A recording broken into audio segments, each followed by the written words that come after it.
Hello guys, ಇವತ್ತಿನ video ಅಂತಂದರೆ ನಮ್ಮ ಹತ್ತಿರ ಇರೋ ಮಾರ್ಕೆಟಿಗೆ ಹೋಗುವಂತೇಳಿ ಹೋಗೋ ದಾರಿ ಮಧ್ಯದಲ್ಲಿ ನೋಡಿ ಒಳ್ಳೆ ಚಂದಕ್ಕೆ ಗಿಡ ಎಲ್ಲ ನೆಟ್ಟು ರೋಡಲ್ಲಿ ಎಷ್ಟು ಚಂದಕ್ಕೆ ಮಾಡಿಟ್ಟಿದ್ದಾರೆ. ನಮ್ಮ ಊರಲ್ಲಿ ಕೂಡ ಈ ಥರ ಕಾಣೋದಿಲ್ಲ.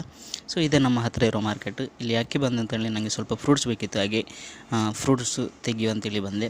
ಫ್ರೂಟ್ಸಲ್ಲಿ ತುಂಬ ಐಟಮ್ಸ್ ಇತ್ತು. ದ್ರಾಕ್ಷಿ ಇತ್ತು, ದಾಳಿಂಬೆ ಇತ್ತು, ಆ್ಯಪಲ್ ಇತ್ತು, ಆರೆಂಜ್ ಇತ್ತು, ಪೇರಳಿತ್ತು, ಬಾಳೆಹಣ್ಣಿತ್ತು, ಮಾವಿನ ಹಣ್ಣು ಇತ್ತು, ಹಾಗೆ ತುಂಬ ಐಟಮ್ಸ್ ಇತ್ತು. ನಾನು ಅದರಲ್ಲಿ 2 ಐಟಮ್ ತೆಗೆದದ್ದು, ಬಾಳೆಹಣ್ಣು ಮತ್ತು ದ್ರಾಕ್ಷಿ. ಯಾಕಂತ ಅದು ಸ್ವಲ್ಪ ಕಡಿಮೆಯಲ್ಲೇ ಸಿಕ್ಕಿತ್ತು, ಸಸ್ತದಲ್ಲೇ ಸಿಕ್ಕಿತ್ತು. ಸೊ ಹಾಗೆ ಅದು ತೆಗೆದೆ, ಅರ್ಧ ಕಿಲೋ ಅದು ತೆಗೆದೆ. ಬರೋ ದಾರಿ ಮಧ್ಯೆ ಸ್ವಲ್ಪ ಕಂಪನಿಗಳೆಲ್ಲ ಕಂಡಿತ್ತು. ಸೊ ಅದನ್ನು ವೀಡಿಯೋ ಮಾಡಿ ನಿಮಗೆ ತೋರಿಸುವಂತೇಳಿ ಆಯಿತು. ಸೊ ವೀಡಿಯೋ ಮಾಡಿ ತೋರಿಸಿದೆ. ಇದೇ ನಮ್ಮ ಹತ್ರ ಇರೋ ಪೇಟೆ. ಇದು ಸಣ್ಣ ಪೇಟೆ, ದೊಡ್ಡ ಪೇಟೆ ಅಂತಲ್ಲ. ಇದೇ ನಾನು ಕೆಲಸ ಮಾಡ್ತಿರೋ ಹೋಟೆಲ್ ತೃಪ್ತಿ ಅಂತ.